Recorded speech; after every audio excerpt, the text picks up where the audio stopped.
Do you wonder how simple changes in understanding our sleep and addressing incontinence can drastically improve the quality of life for both caregivers and their loved ones? Today, we're diving into the intricate dance between sleep, incontinence, and the paramount quality of life for both caregivers and those they care for. My guest today is Deanna Vigliotta with a vast 30-year background in healthcare sales and sales management, now with Seni.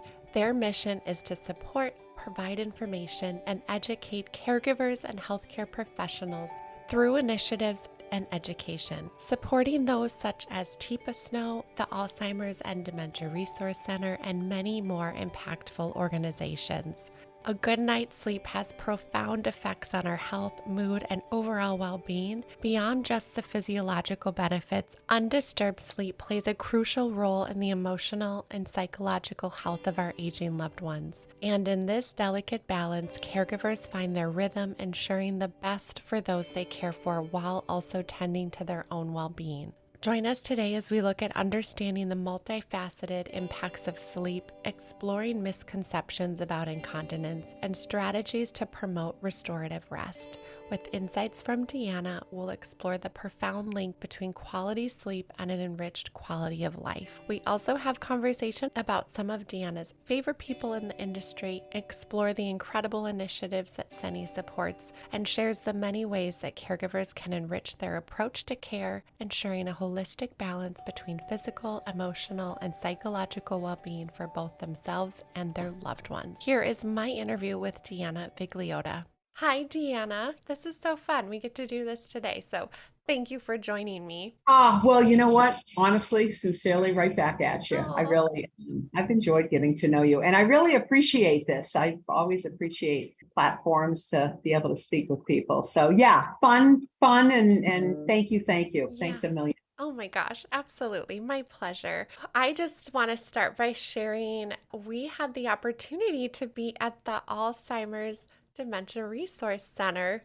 gala together, and it was so fun to meet with not only you, but some of your team and the incredible work that they're doing over there. I know you have a connection with them. So, first, share with me a little bit more about that, how you've supported their work over the years and the people that you want to highlight and mention from that night. That was a really beautiful night. Yeah, I have absolutely adore the ADRC. I live outside of Orlando. So when I first started with Seni, the industry that I'm in, you start looking for area connections and kind of work in your own backyard. And I love the people there. Karen Kuhn, who I'm happy and sad at the same time. They just announced, as you know, her retirement at the gala, but she is just a gem. Edith Gendron is one of the smartest people that I know when it comes to dementia.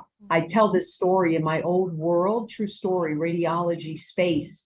We had an exam that helped better evaluate people with Alzheimer's disease. And so this big corporate company, we went through all the trainings and everything else and over a time period. And then I spent about 45 minutes only with Edith. And I learned more. I always tell her to this day, I learned more in that 45 minutes than weeks of ongoing training. She just is a gem. So the people are just super kind, caring, committed. What they do is they help caregivers throughout throughout Central Florida. And so I always, when I have the opportunity to support, and my teammate Patty, who you met, is just a gem as well. And I just appreciate our company that allows us to get involved in community type of things. So we sponsor that event every year, and have worked with them for a number of years. And they do great things to help people, and can't say enough about them. Yeah, it was so cool to hear the stories of how they support the families and the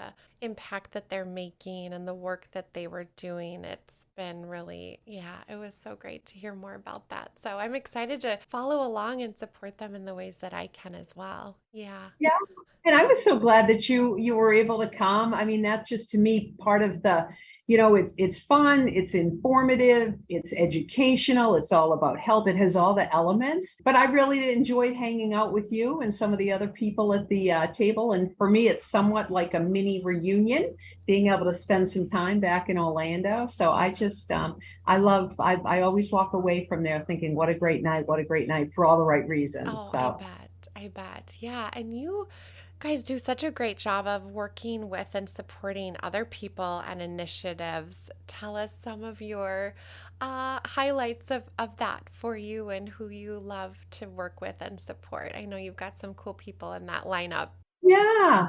Well, I tell you, right out of the gate, I love my team that I work with because it is truthfully my team in the field. We have a sales team up and down the East Coast, over in California, in Texas, and the people in the field are often the people that are bringing the ideas to the table. And hey, we should work with this organization for all the right reasons. Hey, we should work with this person for all the right reason. It all comes from a place of caring and commitment.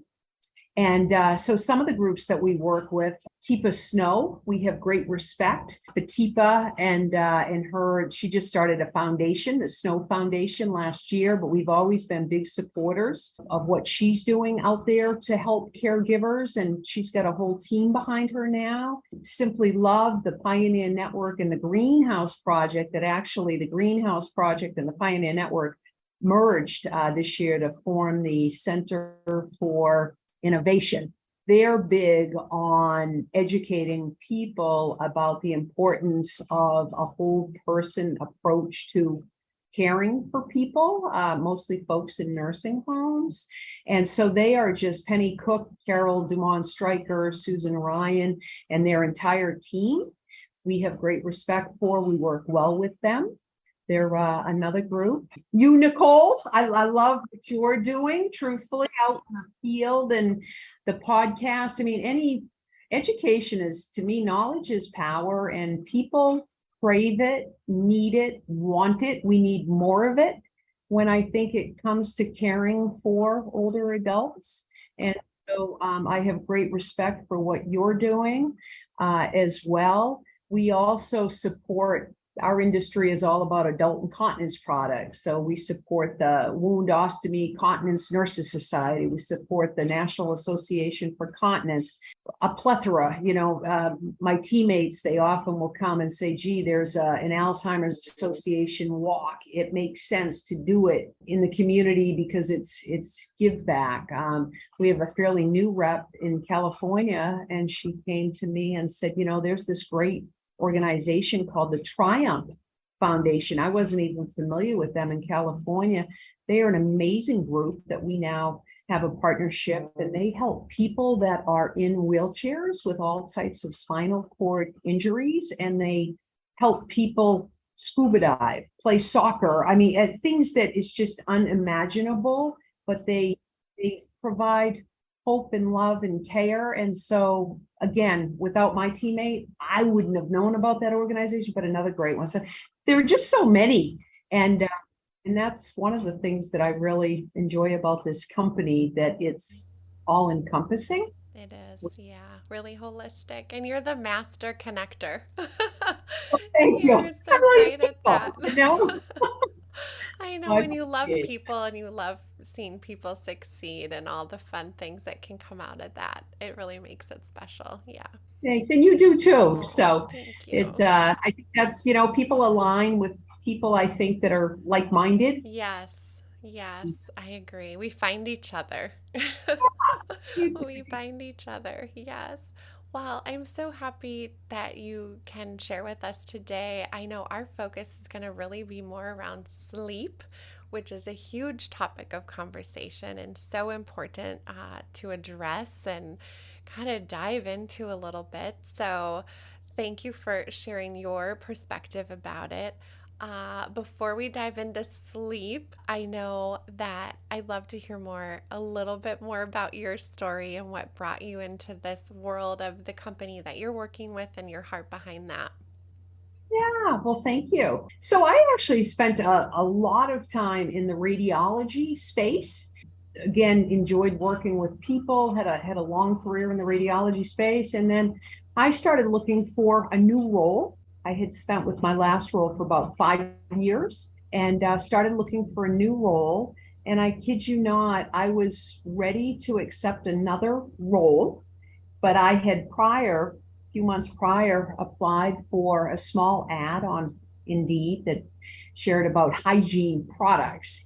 And so anyway, I got a call from who is now the COO and the person that I report into.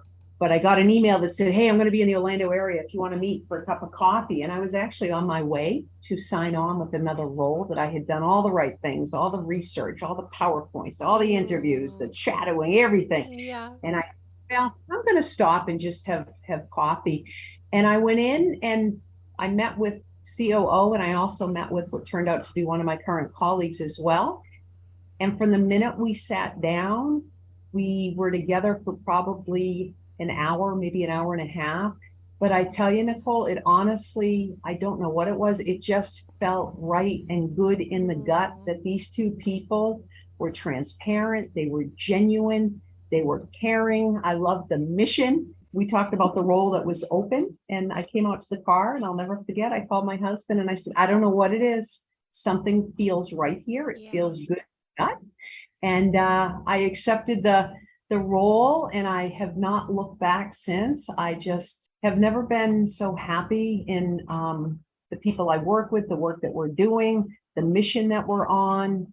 All wonderful things to say. I'm in love with the products, the people, the mission, but it's all encompassing. It's like a time period back in time in school. I think, have you ever had a time when you were, whether it was junior high or high school, elementary, where you had your classes, that's your kind of day-to-day work, but then you had your extracurricular activities and you had your friends and what you were doing, and it was just an enjoyable time period.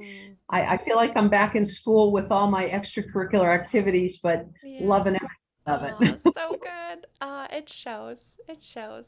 The joy, yeah, it comes out. It really does. Well, okay, sleep. Big topic, big issue. It affects all of us, and more research is coming out about just how vital sleep is for our brain health, right? There's many components to that. So, in terms of from what you're seeing and your lens, how does inadequate sleep really affect the overall well-being of our aging parents, our older adults, even us as caregivers, right? All of us.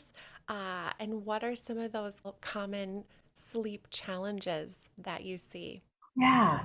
So, everybody, regardless of age, requires a good night's sleep. And so, what makes up for a good night's sleep, from what I'm seeing and hearing and reading and learning and continuing to learn, is you need undisturbed sleep. 7 to 9 hours for older adults is typically what we see recommended of undisturbed sleep. They have what they call sleep cycles, 4 to 5 different sleep cycles. And when you're able to get through all of those cycles, you wake up more alert, more engaged, happier. A nurse once told me to think of sleep almost like a file drawer. And during the day, if you pull that file drawer out, and old school, if you had papers within file folders and you pulled all the papers out and the paper clips and the file folders and you scattered everything, your body requires all those paper clips to go back in the appropriate papers, the papers to go back in the files, and the files to go back in order in the file drawer. When you have sleep, it's almost like you're resetting. And so it's better for hormone regulation, cell regeneration. Just again, those 4 to 5 sleep cycles are super important. And so for older adults, I know my teammates and I are trying ever so hard to shift mindset for people that are being cared for, whether it's in their homes or in skilled health or even in assisted living, to say, gee, let's get out of those habits that we've been into for 150 years of checking people every 2 hours, changing people every 2 hours that might be incontinent as a blanket approach. I'm not saying there are some residents that would need, and some people at their home for varied reasons that might need to be checked or woken up every 2 hours. But as a blanket approach, just rounding every 2 hours, in my opinion, is a habit that's been there. And I'm not kidding. It dates back from everything we see from the 1850s when the Crimea War was taking place, and Florence Nightingale started rounding Lady with the Lamp. It took her 2 hours to get through the wounded soldiers, and we're still doing it. So Interesting. Yeah. to me is almost like, how would we feel if we were, when people that have kids, right, when they're babies can probably Oh, relate yeah. very, It's the worst. Oh, yeah. right? It's Hmm. so why would we think that this would be appropriate for all older adults just as a blanket approach? Yeah. It just makes sense. And then if someone is being, having someone come into their apartment at night, if they're in an assisted living, is one example. There are many examples, but they may be sleeping. Someone comes in, oh, hey, you okay? They've woken them up. Now they're groggy. They could get up. They get up. Now they fall. And if Hmm. we rewind that example, they don't get up, they don't fall. And falls, I think, is the number one or number two reason why people over the age of 65 end up at the ER. So I think some of those falls can be eliminated Hmm. if people sleep undisturbed through the night. Right, right. What are some of the other factors? I know temperature, right? If we're uncomfortable and things like that, what else are you seeing in that space? Yeah, things like they recommend high density mattresses. I guess Hmm. years ago, from what I've heard, read, or learned, is that years prior there were low density mattresses, and that would have been a reason. But now we have high density mattresses, temperature to your point. The room, if it's too hot or too cold, someone may get up. Noise comes into play. There's a story, I can't remember who told me it, and I can't remember the details if it was a skilled health or an assisted living, but I thought this was interesting. Their washing machines and dryers were on the very bottom floor of their community. Mm. And they used to have a shift 6 to 2 where people would come and they would start. And then they shifted that a little bit to start at 8 o'clock because right above them were residents. And so some things that Mm. can make a difference for people just require, let's think about it. Let's evaluate it. Lighting comes into play. We're hearing more about music, and that relates kind of back. It's different from noise. Music is different from noise, but I know there are some folks out there I'm starting to work with. Do you know a guy named Jeff McSpadden by chance with Composure? Oh gosh, that sounds familiar. I know I've seen that name, but yeah, tell me more. Just met him recently, had some really great conversations. Myself and Jeff are actually going to be doing a presentation at the annual conference for the Center for Innovation about music therapy and sleep tied together. But there's Hmm. definitely some value, especially for folks that have neurocognitive decline, that different music therapies can help those folks get to sleep more comfortably. So Hmm. music, and it's different than noise, but music, noise, temperature, lighting, feeling safe, comfortable, all of those things come into play. But if someone, yeah, if they can get the go through the sleep cycles, have the undisturbed sleep, they are going to wake up happier, healthier. I always say happier, healthier, and whole. Yeah, yeah. Oh my gosh, isn't that the truth? Yeah. And you and I had talked a little bit about this. I had gone through some training with the community that I had worked with previously, and we were talking about sleep and looking at the amber light instead of the blue light. And so when we see that blue light, it wants to wake our brain up in the middle of the night. And to your point, we were looking at it from the perspective of when we would go in and assist our seniors with using the restroom in the middle of the night. We're turning on the fluorescent light. You've got cold feet on the floor and all of that, and just how much it disrupts the sleep.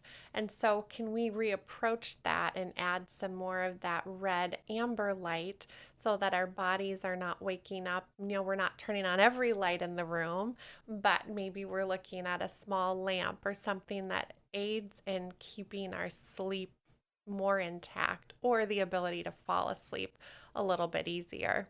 Yeah. And see, those are the things, like, I'm not the light expert, but this is what Mm-hmm. I love about these conversations, because Mm. you did share that with me. And then I went back and did a little, research as well. And absolutely, to your point with the red. And then I learned about warmer tones Mm. and golden colors and so forth. So it just keeps evolving with the Yeah, with the applications. it So does. yeah. does. I know it's so interesting when we learn these little things. We can think about it or at least change our perspective a little bit or even take it into account, right? We maybe didn't think, oh, we should approach it differently. Or there's all these other components that can disturb us or interrupt that sleep. So how, for us as caregivers, do we effectively support and promote better sleep habits for our parents or the older adults that we care for? Where do we begin with looking at that? Yeah. I think number one, I think it's important for everybody to have a good night's sleep. So I think caregivers, caregivers could be adult children, caregivers could be spouses.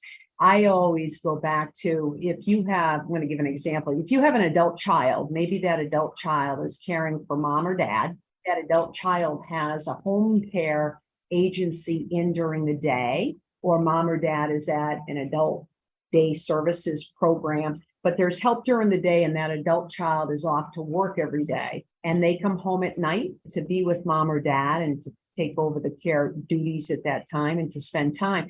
That adult child needs just as much sleep as their mom or dad does. You both need sleep because if mom or dad is up at night, that adult child is up at night, and you think of the ripple effects. I'm a big ripple effect person. Ripple effects can go positive or they can go negative. And on the positive, which I'll stick with, if that adult child caregiver gets a good night's sleep, they wake up more refreshed, more alert. That file drawer brain, so to speak, is back intact, and they can approach the day more refreshed. Lots of things to navigate when people are providing care for someone. Finances, it could be other siblings, it could be doctor's appointment, it could be medications, it could be just paying the bills. I mean, it goes on and on and on. So I think you need to have everything going for you in terms of a good night's sleep to be able to navigate well. And then I think of obviously mom or dad. It goes back to if they have a good night's sleep, they wake up more alert, more engaged, as I keep going back to. And now let's say that home care agency comes into the home, they're probably going to be a happier person and they're going to be more talkative, more communicative with the people, happier environment. So it all can go positive. I look at the way that it could go negative if a person at home is with their adult child or a spouse. I think, well, geez, a spouse, I picture, especially older adults. If you had two, I'm just throwing a number, an age out, but you could have 85, 90, it makes no difference. But husband and wife, they've been together. One is taking care of the other. And let's say that if one is up and then the other's up, I can't even imagine what that looks like the next morning, day after day after day, of how you can possibly navigate all that life has going on in addition to just that sleep. So it's super important to be able to both get your sleep. How do we have those conversations? What should we be looking for if we notice, okay, maybe we've got some concerns about it? I think it's just important. My mom's independent and she's 82 years old. She just had a full knee replacement, but she started sleeping when my dad passed away. She started sleeping in a recliner, and it's a special, recliner. And sometimes she's going back upstairs to the bedroom and so forth. But I think it's important to have conversations. Are you comfortable? Do you sleep through the night? How many times do you get up? Someone told me recently that their mom or dad, they started noticing bruises. And I think this particular individual had dementia. So this person wasn't saying that, gee, I've fallen, I've had bruises, but just to be aware, I think is super important, to be open, to have conversations, to see how much sleep someone is getting. And what is that person's mood and manner? Is it what you are used to, or has something changed? There's that saying, you can be, I'm probably not going to say it correctly, but you can be in a room full of people and you're not alone, but you can be lonely. And I think people think about that, just being aware, if this is my loved one that I care about, has any behavior changed recently? Is it the same person? And to have some of those conversations. We all know our parents, our loved ones, so forth, right? So it could be that you tag team it with your siblings. Right. I'll go from there. But I just think open conversation, and then knowing if you need some help as an adult child or a spouse or the person, to know that there are resources in every community. And I think the more we all as a society can serve as resources for older adults, we can help guide people and to get the help. I think there's a lot of help out there. That's the good. Sometimes it's difficult for people. We're all in healthcare, senior living, and so on. We know where to go. But other people may struggle coming from other backgrounds of where to go. But hopefully our web keeps growing and growing. A friend of a friend of a friend led me here, but someone that needs help. I'm curious, what do you see on your side of things as well, Nicole? Because like I say, I always like to learn from you of things. Yeah, I think, in terms of sleep, I just have read so much research lately about how it affects our brain health. And so I was interviewing a woman actually a little bit ago, but the podcast is coming out this week. So we're in May, middle of May. And her husband was diagnosed with FTD, so frontal temporal dementia, and did not necessarily have the genetic marker. So everyone will need to go listen to this podcast with Allison Schreier. She's the founder of Xenia. But what they had learned after doing some testing, it took a long time for them to get an actual diagnosis because he was young, I think 47 years old, if I'm remembering correctly. And what they had discovered is when she first met him, he needed to go and nap during the day, and he was 27 years old. And she thought, that's kind of odd, but okay. I guess that's, how he kind of operates. And fast forward, discovered that he had actually suffered for many years from sleep apnea and was not adequately sleeping. And, was that a contributing factor to what was going on in his brain? So I think even looking at it from the overall wellness perspective of, we know that, I think before we'd, work hard, I'll sleep when I'm dead, all those terminologies that we use, but just how serious it is and how vital it is that we do have uninterrupted sleep, that we can navigate. And, one of the other things I had in my training was this explanation of deep sleep really heals our body, and that REM sleep really heals our mind. And so we need all of it to go through those different cycles and to be able to be a whole person. So yeah, I just am thinking about that even as myself or even as my kids, as they're growing and developing, making sure that, are we creating environments that are optimal for our sleep? Yeah, I completely agree. Yeah. It's the more you read, the more you do realize that it is all ages. Mm-hmm. And I think that too, some of those nights, you have one of those nights where the temperature was perfect, the blankets were warm enough but not too warm, the Yeah. pillow was great, and you feel great getting up, sometimes even ahead of an alarm, right? Yeah. Because that sleep was like I had the perfect amount. Right. And so I think we can all be so fortunate to have that type of sleep every Yeah. single night. It just ripples out to a positive outcome. It does. It does. And with your expertise looking at it from the lens with incontinence and how that can affect our sleep, but also quality of life for not only us as the caregiver, because it's a huge undertaking, but also for the older adult. And so, what are some different things we can think about and manage and address that? And that's a sensitive topic, so any support on how we even broach that conversation, b how does it affect our life in a big way? Yeah. So, I'm going to say with incontinence in general, nobody wants to be incontinent. I can't think of one person that would say I want to be incontinent. Nobody wants to be incontinent. So our philosophy at our company is, let's start from a place of, is there any level of incontinence that can be improved for people. And so you talk about, we read a lot about the importance of Kegel exercises that can help being proactive.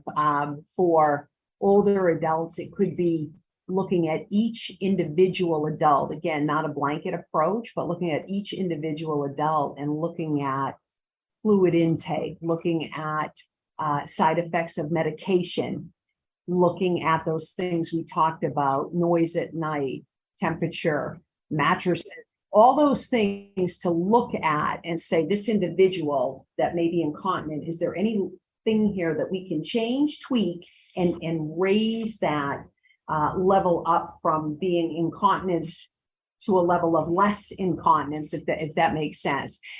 And a lot of people you can, when you really take the time, when people take the time that are involved in senior living to do that, you can. For folks that you say, okay, well, we can't do that, or we tried that, we've got to this level, but that they need a product. And I'm going to go kind of back and forth here, or whatever, that might need a product. Then it's super important to look at a product that has certain features that's going to allow that person to sleep uninterrupted through the night. And a product that's fully breathable means the skin can breathe. So if somebody voids, their skin should not break down. If someone's sleeping peacefully through the night and they have a product that's super absorbent, so if they do void during the night, that moisture is whipped away from their skin, letting them feel comfortable, letting them feel dry. Super important, because again, they won't wake up if those things happen. A product that has leak guards, that keeps everything contained. Meaning they shouldn't soil their sheets, they shouldn't soil their clothing. Those are things that wake people up. So all of these features of a good quality product help keep people sleeping through the night. And you have to couple that with, if the product works really well, let's not go in and check and change them strictly if they're incontinence. I separate the demographic of people out. If someone needs for other reasons, yep, but not a blanket approach. So super important for good, high quality products to shift the mindset of, we do not have to have a blanket approach to waking people up. And then how do you broach the subject with people that maybe are living on their own or have all their faculties, but they're becoming incontinent? And I think you do it delicately. We're trying very hard, my teammates and I, to break down the stigmas, the barriers, and to look at this more from not a incontinence is not something that's it's not a normal part of aging. It's not a normal part of aging, but it is a common part of aging. But there's usually something triggering it, whether it's neurocognitive decline, or maybe my brain tells me that I have to use the toilet, but my legs just don't work so well. So when you understand why someone is in fact incontinent, or maybe becoming incontinent, you can pivot a little bit. You know, if mom or dad is at home and they're not quite making it to the bathroom, instead of talking about why you didn't make it to the bath, it could talk about, your legs are okay. Should we go and get these checked? Do they hurt you? You know, things that are just can be pivoted a little bit. And then anybody that does have an accident or void, to me, common sense, you don't make a big deal of it. You're there to help and support and guide. So I think it's just having conversations from a place of love and caring and from the heart. I want to help you. I want to keep you safe. What can we do? And then another thing is, there are products for all different types of needs. And so you can have someone who has their faculties. They might not feel comfortable in what we call a pull-up or a brief that has tabs. Well, there are pads now that can be worn overnight, and that can be enough, but it could feel more common or typical, maybe to a feminine hygiene pad that someone has worn. They're very different products, But again, someone in their mind could think, oh, okay, I know I have this issue, but I'm okay with that, and then sizing is important. So I think I think anything's possible when you come from a point of caring, not a quick fix, right? And then sometimes things too, you try things and someone may say, I'll wear this product, but it's too bulky for me. Okay, well, wait a minute, let's back it up. Let's try this product instead. So different ways to pivot, but I think, yeah, letting people feel that it's okay. It's okay. We're here to help. That Be would be my supportive, absolutely, and have the conversations. And you had mentioned too, when we don't address some of those issues, there can be those negative clinical outcomes. What are some of those that we need to be aware of that could potentially take place? I'll go clinical and social is the way that I break things down. From a clinical perspective. If a product is not fully breathable, you run the risk of skin breaking down.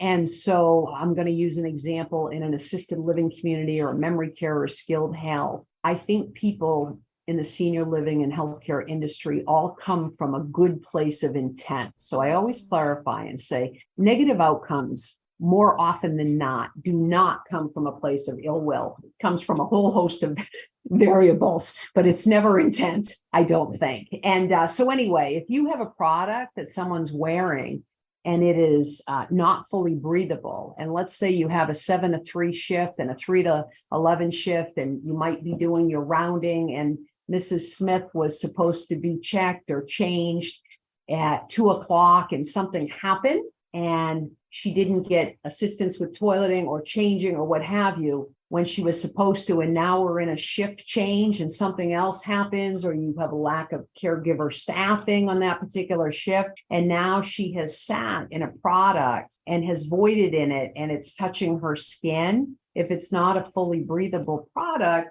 that's where you can start to have your skin breakdowns. So we see and hear that happens. Urinary tract infections with a high performing incontinence product. They have inside, Nicole, what they call an even distribution layer. When somebody voids, the moisture goes in different directions and it's whipped away.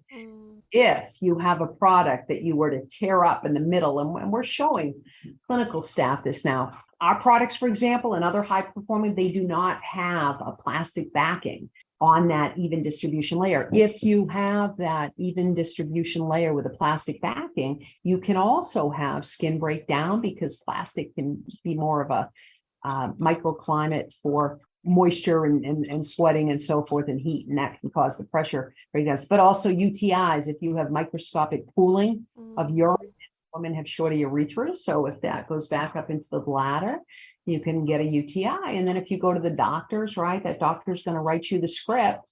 No ill intent. Here's your script for your UTI. But if you come back and you're in the same product doing the same thing, back you go round robin. So we're trying to shift some of those things. In terms of sleep, right, skin that's broken down, that's painful. That's not going to be a good night's sleep. Right. UTIs, painful, not a good night's sleep. But here's the biggie that I think of. And I put it in the simplest of terms. Right now, if you and I took a little bit of water the size of a quarter and we put it on the chairs that we're on right now, and you and I sat in that quarter, just a quarter worth of water, it would feel uncomfortable to us. And we would probably say, let's go change and we'll come back, right? So you picture a lot of water all over sheets, garments, and now a person wakes up. They're wet, they might be cold. This doesn't feel good naturally, right? And so they get up, it's the middle of the night, they're groggy, they fall. Now we have a much bigger problem. Now, where does that lead? All hands on deck in a long-term care community to help that person, but it's a lot of worry, stress for the resident, for the caregivers, for the executive director, for the family. Off that person goes out to the hospital, probably not for a good, outcome. People that are living at home, same thing, rewind that. A spouse caring for someone, if their loved one voids, they have to get up, they have to change the sheets, they have to help. They may fall. They're groggy, they're helping the person, they could fall. So clinically, UTIs, falls, pressure sores, in my mind, are the top three without a good quality product that you run that risk. And then I think social isolation, we all learned, I think you'll agree, right? Everything we've read through COVID, social isolation has negative impacts on our health. And my team and I have been talking since day one that we joined the company, say, wait a minute, for someone who is incontinent, if you don't have confidence and dignity to go out, they've been socially isolated. Those folks have been socially isolated for a long time, pre-COVID and post-COVID. Unfortunately, people may continue to be socially isolated. So when you have a product that has leak guards, that doesn't squeak, that's comfortable, and you can go out and really feel confident, it's discreet, no one knows I'm in it, I'm okay. If I void, it's going to be okay. No one's going to notice. There's no odor. You can go out and you can enjoy life. And maybe if you're an older adult, it's the adult child taking you out, you can both enjoy the theater together because one's not worried about the other. And you just kind of put it on the back burner and say, it'll be okay. It will be okay. So that's, to me, the things from a social perspective. I kind of compare it to at any age. If any of us had a stomach bug, if you or I were supposed to go shopping on Saturday and I had a really bad stomach bug, I'm going to probably call you up and say, you know what, Nicole, not feeling all that well. I got a bug. We'll do it next weekend, right? For people that are incontinent, that can become, unfortunately, a daily way of living. That's something my team and I are trying to change. Yeah, I know. We don't want to miss out on those social connections at all. Yeah. And, we're talking with the lens that those that are struggling with incontinence. We do know that there are many people that do not, and it's not that normal part of aging, although it's something that we have to interact with. What are some things that we can do as caregivers when we're communicating with our healthcare professional about some of those concerns? Like, how do we start to dive into what's going on or track that a little bit? Are there tools we can use that help us with that? Yeah, so there are different bladder diaries that are out there. Our company has one that a doctor that we work with, Dr. Laird, she's a geriatrician, helped us put together a bladder diary. There are different formats to them, but they're typically 3 days where a caregiver can help a person write down what time are they being assisted with toileting or voiding, what are they eating, what are they drinking, and they can actually take that to a provider, a clinical provider, and that provider can review that and then look at, okay, where do we go from here based on those findings? So it's being mindful and understanding what's happening with that individual, and then finding out why is it happening, and then can we fix it? I use an example of a side effect of a medication, for example. That could be a very easy fix to something. If, okay, this happens here, we're going to, cut back on here. And that can be something that can be an easy fix. So I think it's really evaluating, like anything else, evaluating why is it happening? When is it happening? Who is it happening to? And how do we fix it if we can? And how do we manage it if we can't? Right. Yes. And there's got to be some great spots where you like to direct people for that education or resource or any, what should we be looking at when we're looking at maybe those technologies or products that can help us, assist us with that whole process? Yeah, there's a great website called the National Association for Continence. I would recommend it. I think it's nafc.org. I'll have to check, but I believe it's nafc.org. And that is a robust website that has resources, blogs, all types of a plethora of information or different types of incontinence, because people could have light incontinence, moderate, severe, urinary versus fecal. I mean, the list goes on.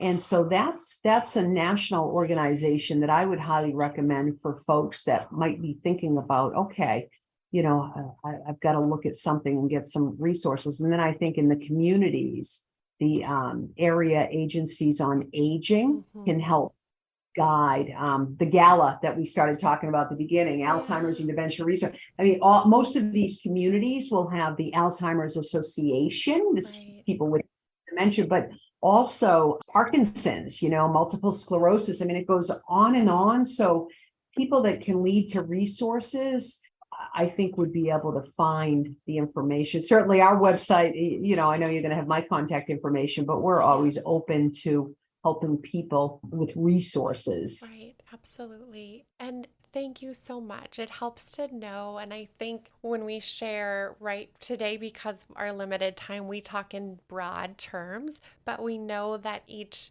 of us are working with our loved ones. They might have different diagnoses or medical complications. And so when we can dial into what those specific ones are, I think that looking to that resource, then we can be directed in how do we really support them in this. So I appreciate that. Thank you.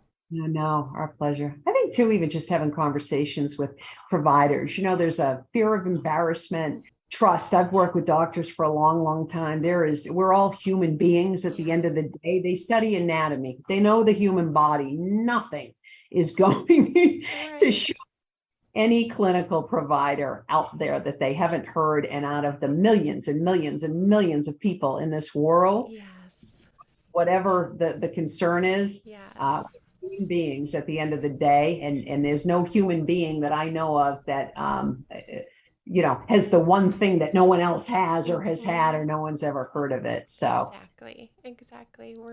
We're in it together and we're not alone. And so it's okay to have some of those more difficult conversations. And the more we do it, right, the easier I think it becomes. Absolutely. Yeah, I agree with you. Yeah. Oh, thank you so much for sharing your perspective. I think we learn from each other and how our brains work and how we think about different things. So I appreciate that. And I'm so glad we could talk today. Thank you. Appreciate you, Nicole. I really do. I think what you're doing, even umbrella level with all these different resources, I mean, in and of itself, your podcast, because you touch on so many different components of people that have some challenges as they age, but also for the caregivers that are taking care. I mean, your podcast is just another great resource for people to go to. It's a go-to. So I think that's super important as well. Thank you. I hope so. Thank you so much. Oh yeah, definitely. Thank you. Thanks a million. I really appreciate chatting with you. Me too. Thank you. Thank you for listening today. If you enjoyed our episode, please subscribe and give us 5 stars. In all honesty, we'd love to hear from you. Thank you so much for listening to our episode.